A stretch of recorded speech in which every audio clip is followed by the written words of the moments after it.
When, where have you been?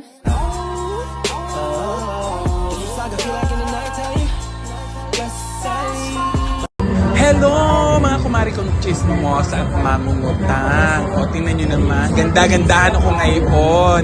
Alam nyo kung bakit? Dahil ako po ay ipaparada ngayon din sa Lipa. Kapag nalalapit na ho ang piyesta ng Lipa, nagkakaroon ho sila ng parade of establishment. At dahil sikat na sikat nga ho ang Liam's Lomi House din sa Lipa, ay ako ho ang napili nilang iparada. Taon-taon ho ay ako ang kinukuha ng Liam's Lomi House.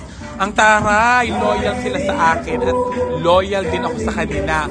Walang magbabago at walang nagbabago. Gayon din ho ang timpla ng kanilang lomi. Hindi ho nagbabago at talaga namang pasarap pa rin ang pasarap at padami ng padami ang kanilang mga menu. At habang hindi pa nga ako nagsisimula ang parada, ay alam niyo naman, may nakita na naman akong gwapong lalaki at napakaganda ng katawan. Kaya naman lumanding muna ako bago ako isakay sa float. Ayan ang ako tinatawag na ako ng aking road manager dahil kailangan ko na raw sumalta. Kaya mga netizens, samahan niyo po ako sa aking pagparada. Let's enjoy watching! Halina sa lumihan ng bayan, ang Liam's Lomi House. Dining or take out to play. Pwede rin na delivery. Liam's Lomi House.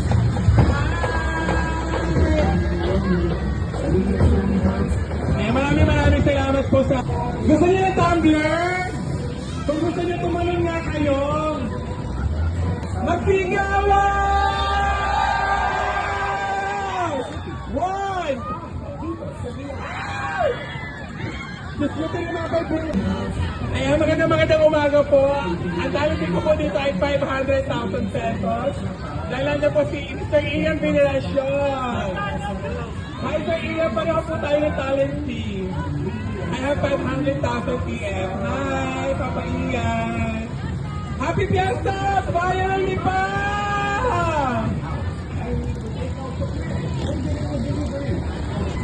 People of Lipa, gusto ko marinig yung mga tigabong iyawan! Ayan, mga baby boy! Raise your hand! In 1, 2, ayan, magaling sumalo si Kuya. Ang tumbler ng Liam's Lipa, Liam's Lomi House. Hi, Sir Ian! Saan ang mga tigabong ilawan? Parinig yung mga tigabong ilawan! In 1, 2, sana naman hindi nasira ang ating... Ayan! Ayan, may sumasaya! Kay ate ng Mickey Mouse! Isa ba ate? Oh, ayan! Oh, Happy Fiesta! Hi, ate! Ang tala nagdala ako ng prank para sa inyo, ha?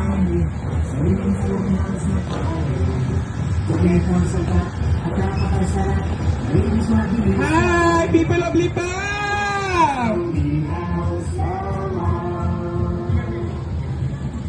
Halina sa lumihan ng bayan, ang Liam's Lomi House. Dining or take out to play. Pwede rin ang delivery. Tumawag lamang sa 756-5743 para sa inyong order at magsama sa lumihan. Ano pa ba, boss? Lomi House, nasa barangay sa Lipa City. Matakampaka, dito sa Liam. Parang hindi ko kayo naririnig. Sa Liam's Lomi House ng tao. What's up, Lipa City? Liam's mabilis ka bayan. Grabe, ang daming tao! Ang daming guwapo talaga sa Lipa, ang daming magaganda. Saan may masarap na lumihan? Saan? Saan?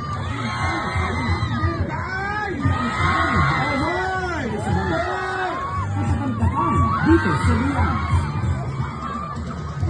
Ayan, dito rin. Katakantakam dito sa Liam. Baby! Ayan. Liam's Lomi House. Ayan. What's up, Lipa? Happy Fiesta, Lipa!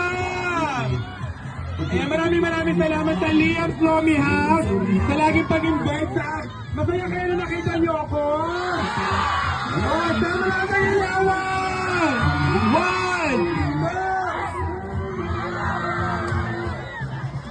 isa pa dito, isa pa! Ito na ata yung sayaw! Saan mo tatagpuan ang Liam Romy House?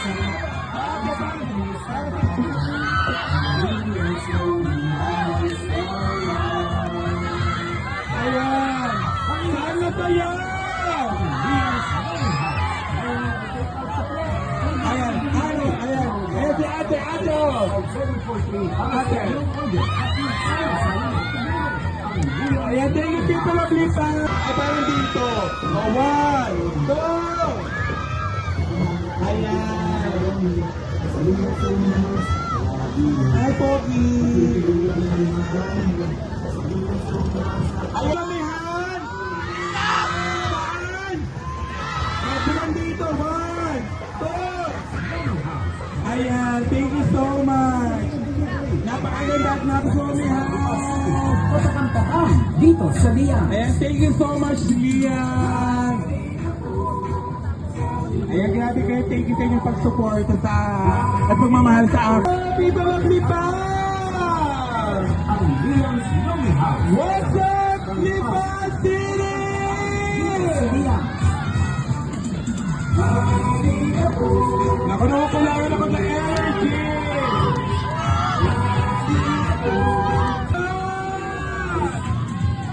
Kumain tunay na lonely. Sa Liam's Lonely House. Palagi patutuloy. Ayan. Gusto ko marinig ang inyong energy. Naku, parang wala naman. Parang wala akong naririnig. Ayan. Dito tayo sa mga baby ko. One. Ayan. Saan may masarap na lamihan? Saan? Aliyan is correct! Ang bata! Nasa Barangay sa Lipa City. Sorry! Go baby! Tagpuan! Tagpuan! Mali! Tama ang barangay! Sa bar!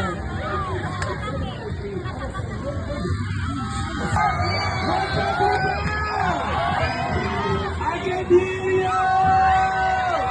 Nagsigawan sa palagpagan!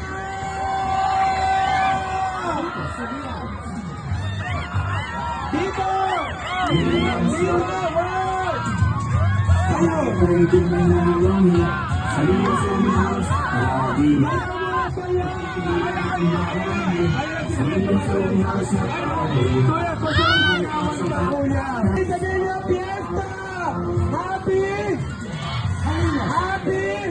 Ang Ayan, very good. Thank you so much. Delivery. Tumawag lamang sa 756-5743 Takam dito sa Liam.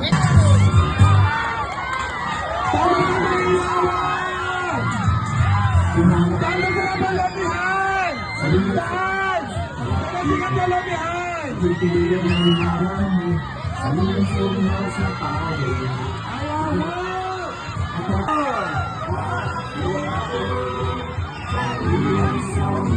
Katakam-takam dito sa Liam.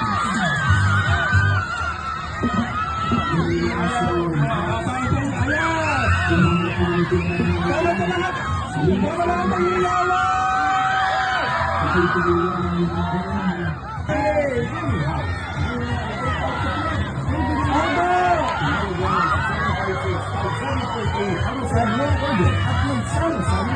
One!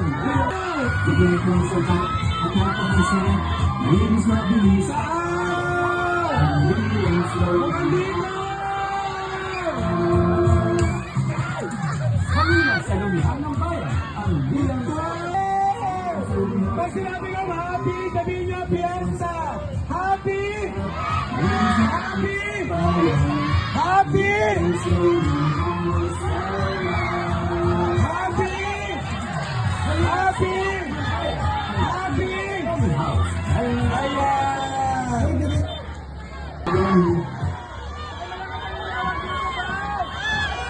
Dito! Sino? Pwede rin na delivery. Tumawag lamang sa 756-5743. Lonely House. Nasa Barangay. Yaman!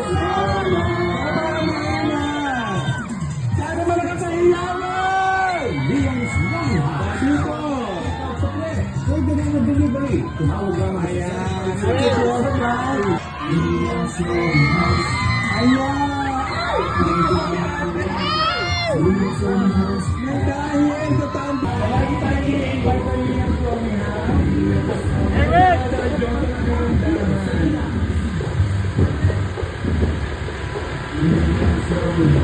Ay marami sa Liam's Lonely House na pare. Kumpleto ang sangkap. Thank you very much sa inyo ha. Salamat sa Liam's Lonely House. Talagang mag-invite sa akin. Pumasyan kayo ha. Located at Tabang Lipang. Halina sa Lonely House. Hi! Happy Fiesta! Pwede rin na delivery. Tumawag lamang sa 756-5743. Ayan, thank you kay Kuya. Nag-video sa atin. Magsalo-salo na together. May pabab. Pwede rin na delivery. Tumawag lamang sa 756-5743. Magsalo na together. Ang Liam's Lonely House. Nasa Lipa City. Katakam-takam. Dito sa Liam. And Happy Fiesta! Sa Liam's Lonely House. Lagi na po. Sa Liam's Happy Fiesta, bayan ng Lipang! Liam's Lonely House. Happy Fiesta! Lonely House naman. Halina sa lumihan ng bayan, ang Liam's Lonely House. Dining or take-out supply. Pwede rin na delivery. Tumawag lamang sa 756-5743 para sa inyong order. At magsalo-salo na together. Ang Liam's Lonely House. Nasa Barangay Sabang Lipa City. Katakam-takam. Dito sa Liam's. Halina po sa Liam's Lonely House. Liam's Lonely House. Kung hanap ay tunay na lomi, sa Liam's Lonely House, tara dinig. Pagpipilian ay marami, sa Liam's Lonely House na pare. Kumpleto ang sangkap at napakasarap, malinis mabilis kabayan. Ang Liam's Lonely House lamang. Halina sa lumihan ng bayan, ang Liam's Lonely House. Dining or take-out to pre. Pwede rin na delivery. Tumawag lamang sa 756-5743 para sa inyong order. At magsalo-salo na together. Ang Liam's Lonely House. Nasa Barangay Sabang Lipa City. Katakam-takam. Dito sa Liam's. Lagi na po sa Liam's Lonely House. Lagi na po sa Liam's Lonely House. Katakam-takam dito sa Liam's. Hi guys! Kakaibang penitensya ho ang ginawa ko ngayong Holy Week. Actually, hindi naman siya penitensya. Kumbaga, alam niyo na kapag ka Holy Week, may ginagawa tayong parang something sakripisyo o paghihirap. Parang sa mga pahiga ng paghihirap. Ano kaya magandang term? Pagninilay kaya, basta something na para kay Lord, pero parang hindi naman na rin paghihirap, gawa ng gustong-gusto ko aring ginagawa kong ito. Yes, you heard it right! Gustong-gusto at nag-i-enjoy ako, kaya parang hindi naman ito may i-consider na penitensya. Basta, I'll tell you the story. Daw. Ang ginawa ko ho kanina ay yung altar of repose. At ngayon naman, ang ginawa ko ay aring pinaglibingan o hinimlayan o himlayan, something like that. Basta may parada ho ngayon, ipaparada na si Jesus po ay namatay ngayong Huwebes Santo. At inayusan ko po, ginayakan ko, nilagyan ko ng mga bulaklak. Shout out pala kay Ate LD, nakatulong ko sa paggagawa ng mga bulaklak. At arehong Dolorosa ay mga recycle. Yes, opo! Dahil ang dami nga pong nagbibigay ng bulaklak sa mahal na puon.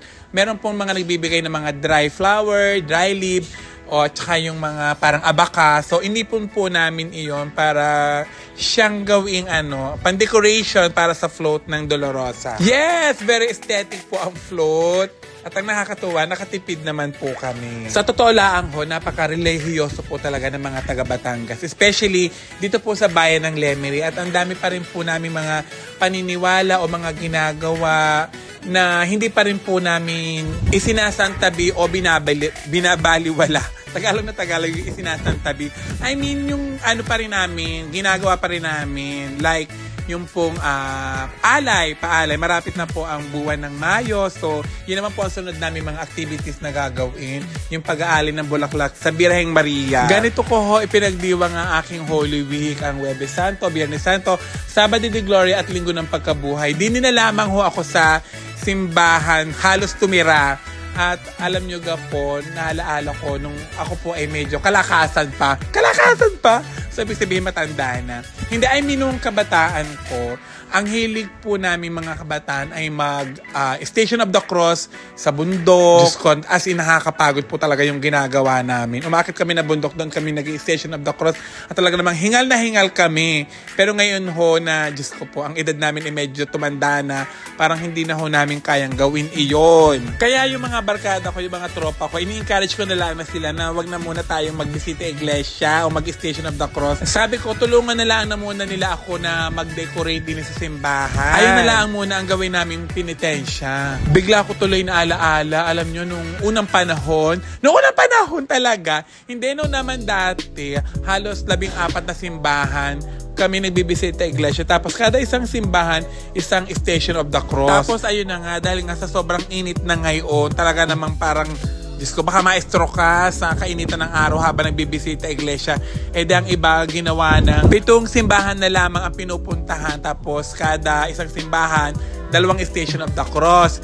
Pero dahil painit ho talaga ang panahon ngayon, ang iba ilang simbahan na lamang. Ang iba naman mga 3, 4, ganyan. Ngayon ho, ang ginagawa ko ho ay parang kuweba. Na-inspired po ako doon sa, yun nga, nabasa ko na si Jesus nga po nung namatay ay doon inilibing sa libingang bato. Libingang bato, parang mali yata. Basta parang kuweba, kaya yun po ang inspiration ko ngayong Easter Sunday o Linggo ng Pagkabuhay. At maraming salamat po sa mga baklang bukid, sa mga friend kong bakla na tumulong din sa akin. Hindi ko na sila pinapakita sa video. Ako na lamang po para ako lang yung mabait sa inyo. Charot! At this time, we're celebrating the anticipated Mass ng Easter Sunday. At eto na siya!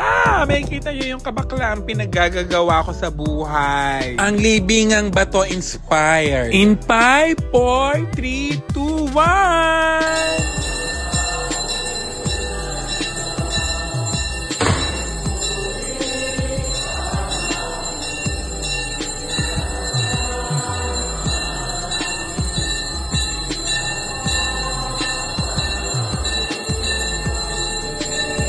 Ayan, I hope guys na appreciate nyo. Actually po, hindi naman siya matagal ginawa. Almost umaga ko lang siya ginawa, tanghali tapos na. Alam nyo kung saan ako nahirapan? Hindi sa water fountain na ari. Paano ga naman ho, ay sobrang taas niya bumuga. The reason ho, bakit ako naging active at bakit ako lagi naglilinis ng simbahan din aster ang parokya namin, ay gawa nga ho noong pandemic dahil bawal umatin po yung mga matatanda. So, yung tiyahin ko po na barangay leader namin o chapel leader namin, ako ang pina-attend dahil hindi siya pwedeng umattend ng meeting dahil siya nga po ay senior. So, nung pag-attend ko, hapon na po, ang dami hong pumupunta dito sa parokya at halos magagabi na at kahit isinarado na ho ang gate ng simbahan dahil nga pandemic, grabe ho ang tao. Talagang kahit nasa labas sila, nagdadasal pa din sila. Kilala pala ako ni Father. Lagi niya daw nakikita na nag-aayos ako ng aming kapilya. Kaya sabi niya,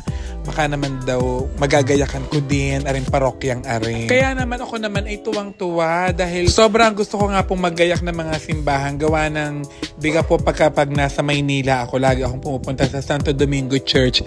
At sobrang ako nai-inspired sa ganda ho ng simbahan nila. Kaya napapaisip ako, ano kaya ayusin ko yung parokya namin? Nahihiya naman akong pangunahan sila. Baka naman sabihin, pinipresenta ko yung sarili ko. Buti na lamang at galing mismo kay Father na sabi niya, ayun, gayakan ko daw, ayusan ko din daw aring simbahang aring. Magpapasko na nga noon, kaya agad-agad kinabukasan, nag-ayos agad ako, naglinis. Dahil magpapasko nga, naloka lang si Father dahil November pa lamang, agad ako ay nagagayak na agad ng simbahan. Ganun ako ka-excited. At habang ginagawa ko nga ayun, naglilinis-linis ako, napansin ko talaga na sobrang daming deboto ng aming parokya, ng mahal na po ng banal na krus. So, ibig sabihin, talagang marami itong himala na ginagawa o hinihipo sa bawat tao. Which is naniniwala naman ako dahil alam niyo naman kahit dumaranas tayo ng kagipitan, hindi tayo namumroblema. Talagang God provides, gumagawa ang Diyos ng mga paraan para hindi tayo talaga malugmok sa kahirapan kahit dumaranas tayo ng mga kagipitan sa buhay. Talaga naman nagdrama. Yes, totoo po. Kahit mahirap ang buhay, nakakaraos naman po. At this very moment naman po ay gagawin ng salubong.